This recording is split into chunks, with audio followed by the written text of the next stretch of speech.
You know, sometimes it's not about the big moments, the promotions, the breakups, the arguments that turn into weeks of silence. Sometimes it's about those quiet, everyday experiences that suddenly, without warning, explode into something unforgettable. This happened just a few nights ago. My partner, she's 29, and I'm 32, decided to go out for dinner. Nothing too fancy. We weren't trying to impress anyone or mark a special occasion. Just a simple night out to relax, catch up, and enjoy a decent meal together. There's this Italian restaurant we like. We've been there a few times. Not high-end, but charming in its own way. You sit down, sip some wine, talk, and get away from the day-to-day noise. It's the kind of place that usually just works, reliable, unpretentious, and cozy. That night, though, it went sideways in a way I didn't see coming. We got there around 7:30. It was a bit busier than usual, but nothing crazy. We were seated quickly by the hostess, handed menus, and we were off to what we thought would be a smooth evening. Our server, let's call her Samantha, showed up within a few minutes. She was probably in her mid-20s, friendly enough at first, but something fell off. Now, I've worked in customer service before. Retail, food. I've pulled doubles and smiled through shift after shift. So I know what a rough night feels like. I know the fake grin that hides exhaustion. And that's what I saw with Samantha. She was detached. A little scatterbrained, maybe. First, my drink order went missing. Twice, I asked for a bourbon neat. She nodded, smiled, and disappeared. 10 minutes passed, then 15. Finally, she came back. No drink. When I reminded her, she looked surprised, said, "Right, sorry," and off she went again. Another 10 minutes. Then she brought the wrong starter. Not just for me, for both of us. We had ordered bruschetta and calamari. We got capris and garlic bread. Close enough in the grand scheme, but definitely not what we asked for. Again, I didn't lose it. I've been on her side of the table. I get it. Stuff happens. We said it was fine, and ate it anyway. The main course, to her credit, came out correctly. I had the lasagna. My partner had the seafood linguine. Both were good. We had some wine. Chatted about our week. The little things you talk about when you're comfortable with someone. But then dessert time came. And nothing. We waited. 5 minutes.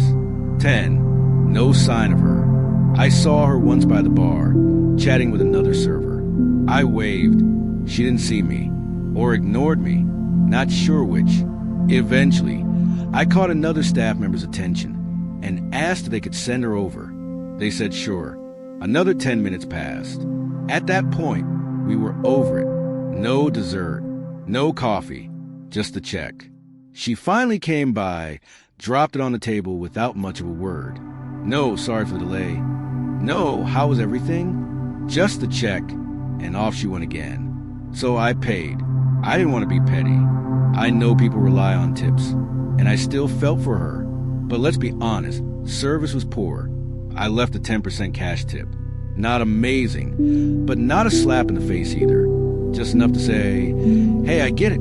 You had a rough night, but this wasn't great." We stood up to leave. I helped my partner with her coat, and we were about to walk toward the door when I saw Samantha approach again.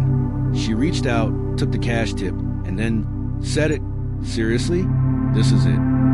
Loud enough that the tables nearby turned. Heads swiveled. The whole room seemed to pause for a second. I blinked. My partner looked down at her shoes. I didn't even know how to react at first. Was she scolding me? And then she doubled down. You know, servers can't pay their rent because of people like you. If you can't tip properly, don't dine out. It was like the restaurant went into sitcom mode silence. That moment when the needle scratches off the record. No music, no chatter, just the weight of what she said hanging in the air. People were looking, not just glancing, full on turning in their seats. My partner's face was frozen, somewhere between disbelief and embarrassment. I could feel my jaw clench, but I didn't want to create a scene. So I just said, calmly, "Okay, sorry you feel that way."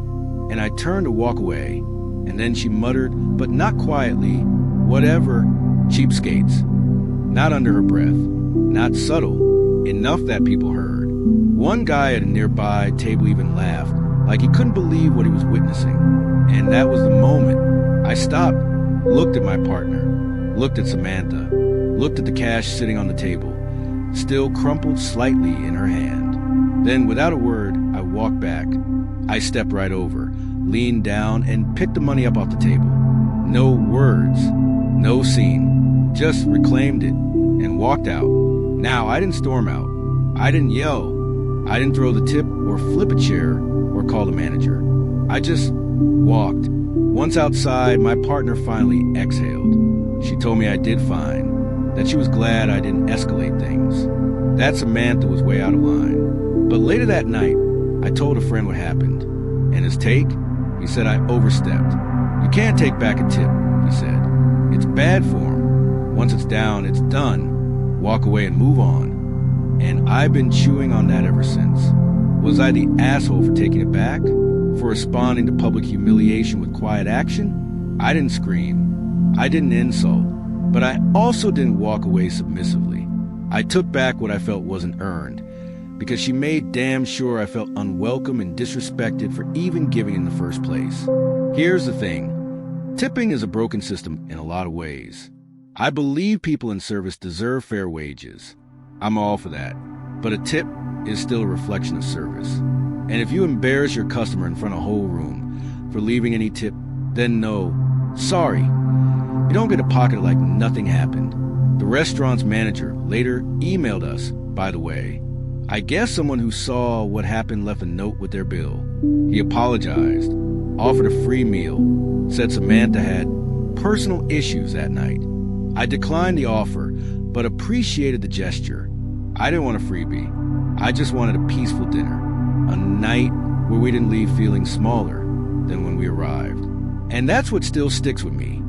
The way Samantha used her power, not to fix a mistake or own a bad shift, but to shame us, loudly, publicly, over a tip that, frankly, wasn't even required.